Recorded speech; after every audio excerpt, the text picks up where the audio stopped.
Good evening. I welcome you, of course, once again to our virtual teaching. Before I go on to our lesson for today, I want you to subscribe to the channel before you decide to watch the video. Today we are looking at lesson 29. Last week, or the last time we met, we looked at the Swahili civilization. We looked at the origin of the Swahili, or the people we call Swahili. We also looked at the factors that led to the rise of the Swahili people. And I am very much aware or sure that right now you know the origin of the Swahili and the factors that enable the Swahili to grow. Yes, today we are still on the Swahili. We are looking at their features and their characteristics as a people. How would you be able to identify them as a Swahili? And I remember I told you in an earlier discussion with Bantu that anytime you are asked about the features or characteristics of a group of people, basically it ranges from economic, social, and their political life. These are the three areas that you can be able to use to recognize a group of people. Now let me give you an example in our local palace, especially with the Asantis. When you say the features of the Asante civilization or the Akan civilization, what would you use to know that these people are Akans or they are Asante? Let me use Asante for instance. So, politically, you say, okay, Asantes are ruled by kings. Of course, they are not ruled by chief priests as the Gans and other people have. They are ruled by kings. The king has the council of elders and all of that. Okay, socially, you can say Asantes wear kente, they dress in cloth and all of that. These are peculiar. They are matrilineal and all of that. These are the peculiar features about their kind. Economically, you can say Asantes they are farmers. Most of them farmers, cocoa farmers, and all of that. And also, it will be hard for you to find Asantes fishing in their area. No, it doesn't happen. So that is the peculiar features of every civilization. So I am reminding you again that anytime you are asked about the features of a particular group of people, we are just asking you to talk about how the people organize themselves socially, politically, and economically. And therefore, since we have this at the back of our mind, this is what we are going to do today. How did the Swahili people organize themselves socially, politically, and economically? But before that, let's take a look at our lesson objectives. So by the end of the lesson, you should be able to outline the various features of the Swahili civilization of East Africa. And this is broad. Specifically, you should be able to outline the social features of the Swahili, the economic features of the Swahili, and also the political features of the Swahili. But of course, we can also ask you to just outline the various features of the Swahili civilization. And in this case, you can mingle them together. I hope you get what I'm trying to say. Alright, so then let's then look at the first feature of the Swahili civilization. Now, this feature, let's first of all talk about it, and when we finish, we would either judge whether it's from political, or we should put it under economic, or we should put it under social. So one feature of the Swahili civilization was that the Swahili civilization possessed a common language, or lingua franca, a common language. So all the Swahili people spoke a common language, like the Akans who speak a common language. All the Swahili people also had this common language. A major feature of the Swahili civilization was the possession of a common language known as Kiswahili. So the common language of the Swahili is known as what? Kiswahili. That is the common language of the Swahili, known as what? The Kiswahili language. Then, of course, don't forget, initially it was a Bantu language. We learned at the Bantu that the Kiswahili language had its origin from the Bantu or Proto-Bantu, that's the indigenous people of the Bantu. So we are saying that initially it was a Bantu language because some of the Bantus moved in there. But later, other words were borrowed from Arabic, Persian, and Portuguese were added to the original language. So, of course, later on, words from Arabic words, Persian words, and then also Portugal also happened to go there. They borrowed some of those words and added it to the Bantu language originally. And so that's Kiswahili did not belong to any ethnic group in East Africa. So yeah, we have the Bantu language in there, but with the Bantu language, which belongs to the Bantu people, this one we have added languages from different group of people like Persian and Arabs and whatnot. And therefore, the Kiswahili language is not a language for any ethnic group. It doesn't belong to any ethnic group that you say, okay, I am this, so that is our language. No. Like, let me say how people speak PG today. PG, if somebody asks you which people speak PG, which country did PG originate from? PG did not originate from any country. It is English, and we have borrowed words from different areas, and we have, of course, we have made it a language. That is how the Kiswahili language looked like. Now, Kiswahili was a written language and does not belong to any particular ethnic group, as I have said earlier. The Swahili wrote poetry and history in Kiswahili. So all those people who live in East Africa, they wrote their poetry and their history in Kiswahili. I happen to have, but we have this common Kiswahili language that they call, but let's take a look at some of the languages over there. This is an example of Kiswahili language. Hello, we say jambo, okay, and then we have welcome, we have karibu, okay, and then friend, we have rafiki, okay, and then food, we have chukula, okay, and goodbye is what? Kwahiri, alright, and there is this famous one, Hakuna Matata. If you have been hearing, you'll be hearing it from our musicians. Hakuna Matata also is a Swahili language, which means no problem. Okay, and so yes, that is the kind of language that the Swahili people were speaking. And so we are saying that the Swahili people had a common language that they all spoke. And this language does not belong to any group of people, but only to but to all Swahilis, because it was a language which had borrowed words from other areas. And we are saying that the Swahili they use this word in writing their history. So let's take a look at yet another feature of the Swahili civilization. There was also one other feature of the Swahili civilization, which we call the Africanization of the Swahili culture. Africanization, most often, the term is not African, but we try to add African value into it. Let me give you an example. The independent churches, the churches that we normally call African churches, or the Susumsori, or the Aladura churches. You see, those churches, they are not, their religion is not an African religion, but they have added some African beliefs and practices. So they have Africanized that faith, or the Christianity faith.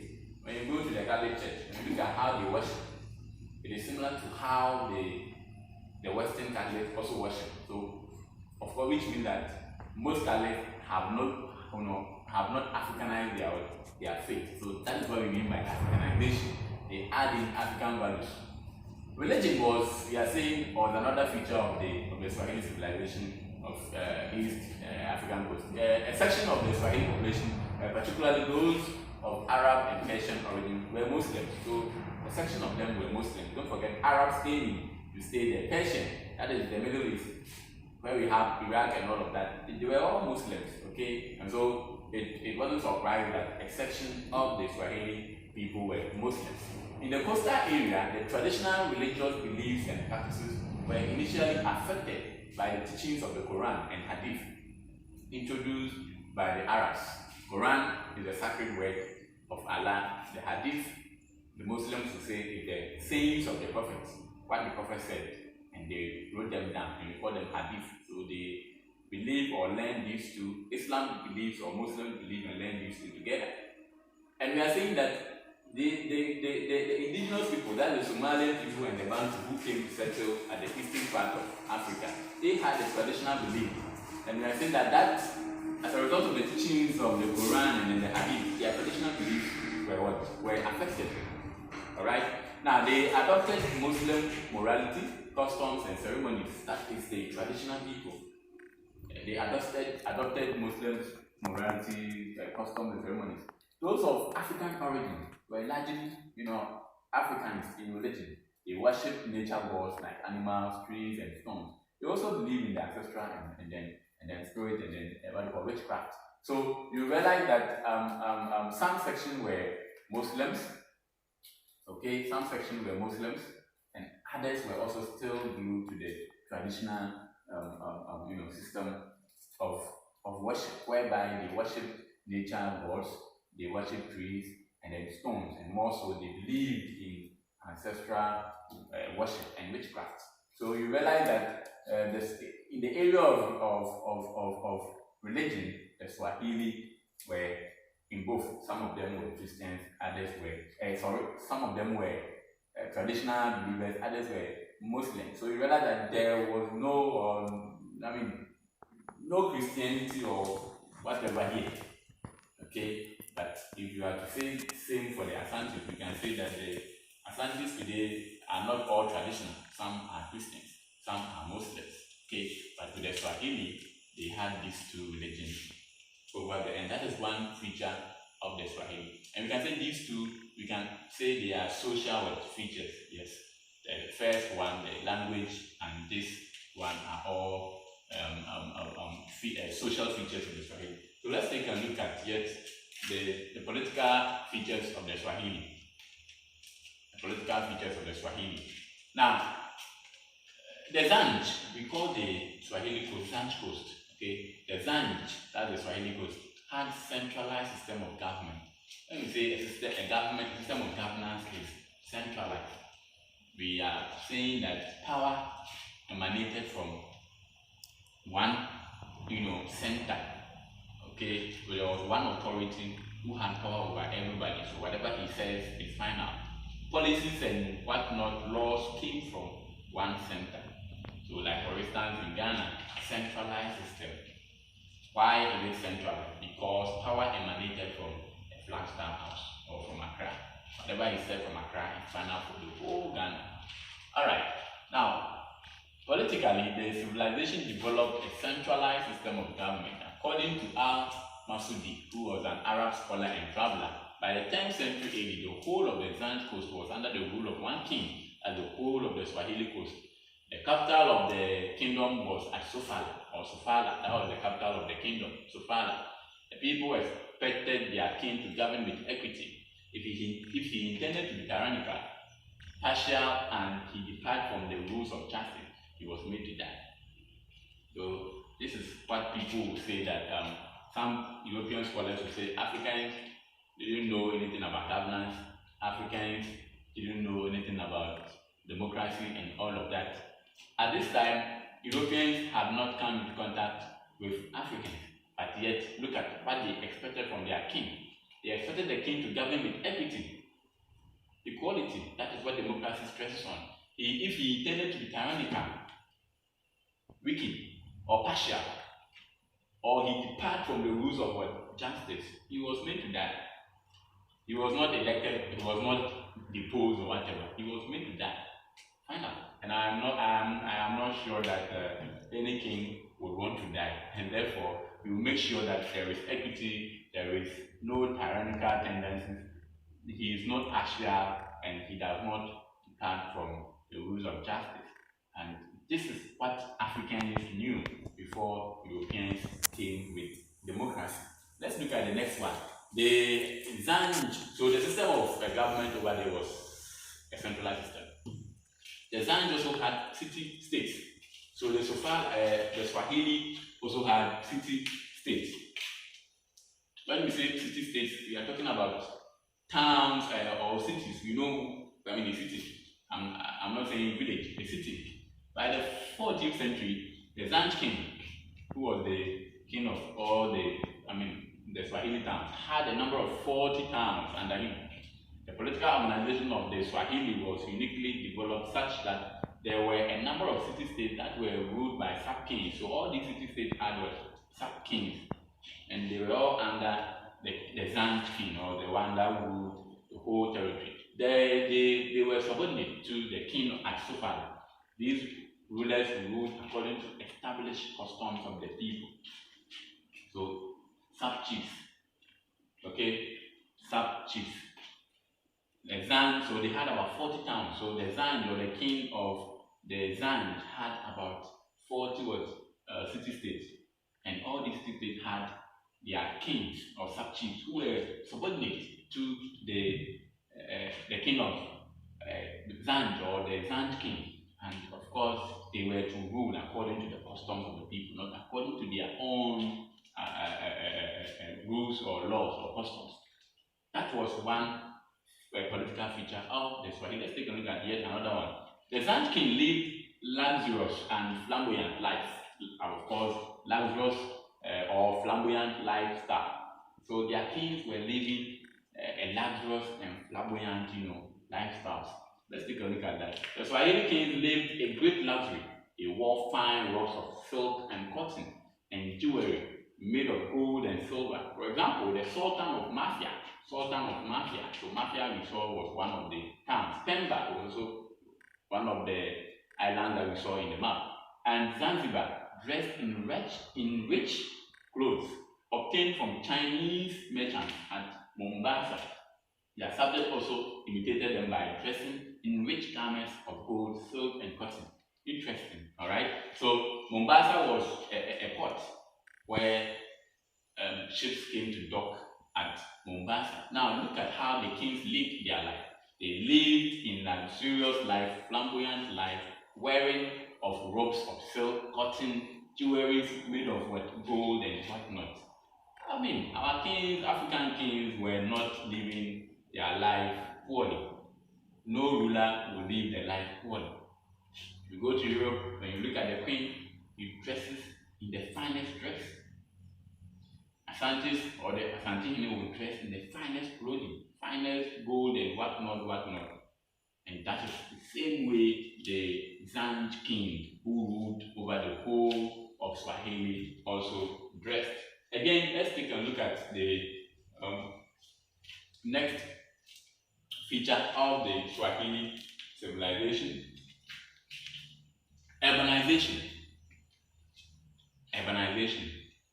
Urban. Okay, not rural, urban. The Swahili civilization was an urban one. It was not a rural civilization, not a village type, urban one. The people lived in very beautiful cities like Kilwa, Pemba, Mafia, and Malindi. These were very, very beautiful cities. So the people of Swahili, or the Swahili civilization, was not a rural one. It was an urban one. Of course, civilization with beautiful cities like Kilwa, Pemba, Mafia, and Malindi.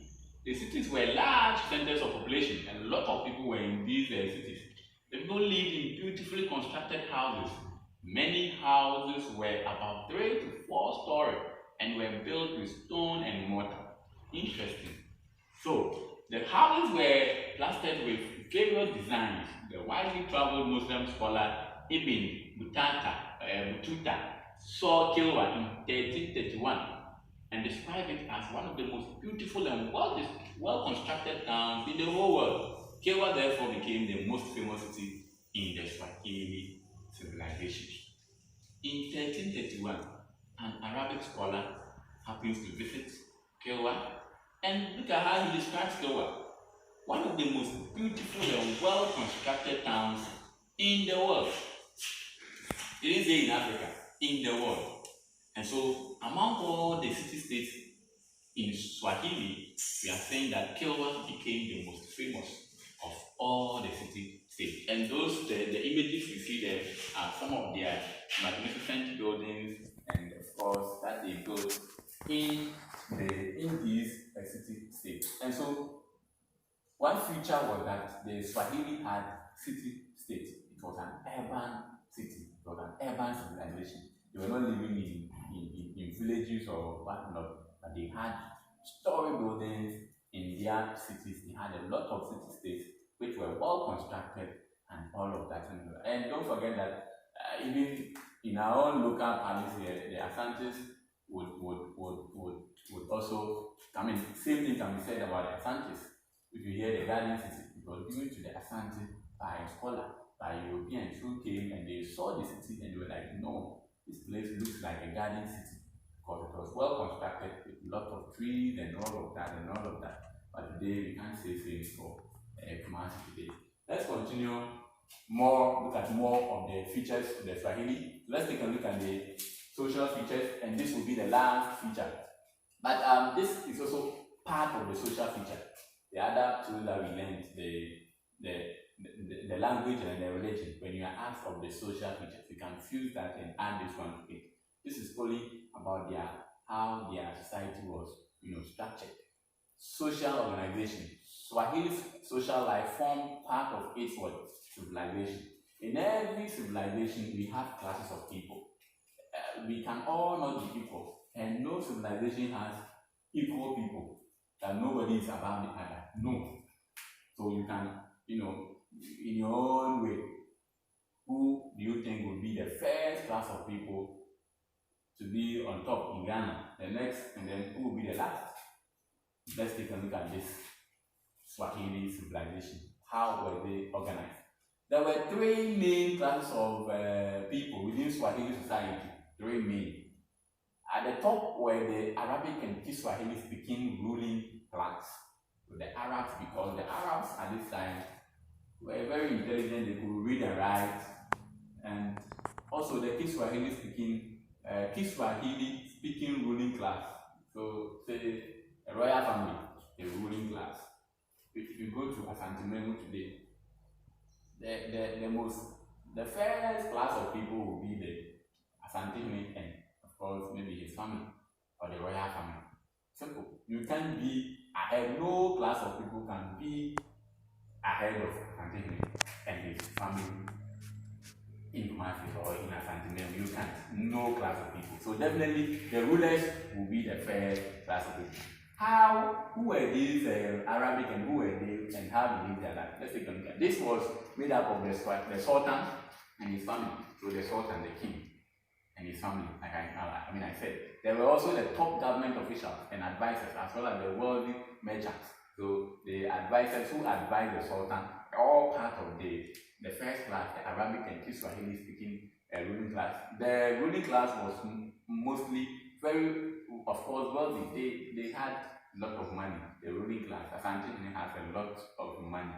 Okay, because they are the ruling class, and naturally they have money. The ruling class was mostly very wealthy. Okay, you said that they lived in great luxury. Good. Continue, guys, Rolls-Royce, right? I don't know for sure, but I'm sure he does.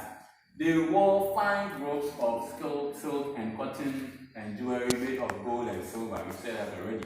The merchants were mainly the Kiswahili speaking Muslim craftsmen, artisans, clerks, and minor court officials. So these people also spoke Kiswahili, but they were not. They do not belong to the ruling class. They had their own. They were skilled in. Some of them were craftsmen, others were artisans, others were clerks and minor court officials. But they spoke. So this is the working class. Those who had work to do. Finally, the last people is the non-Muslim slave population. That's those who were not Muslims and they were slaves. Those slaves were at the bottom. They did most of the work on the farms and estates in the bee and cotton factory. So if you look at the Swahili social class, we have the Arabic and the Kiswahili speaking class. Below them, we have the Kiswahili speaking Muslim craftsmen, artisans, etc. Then we have the non-Muslim population. And with this, we will bring the class to an end. But before that, let's take a look at some past questions and questions which have been asked about the Swahili. One, outline 5 features of the Swahili civilization. Was May 2011. This one, we just talk about anything that you remember from what we have discussed on. Highlight any 4 social features of the Swahili civilization. So here they have specified 4 social features, and this is on object 2 years later, 2013. So we talk about social, talk about the language, talk about the religion, talk about the class of people, and can even talk about the urbanization and all of that. Now discuss the political organizations of the Swahili. So centralized states, they have a city states, who had kings and all of that and all of that. So you say something small. Try your hands on them, and we shall meet again next time. I hope you enjoyed the lesson. Let's meet again, but subscribe to the channel before you leave. If you have any questions, 054-20-83047. WhatsApp me and I'll respond to you. Bye.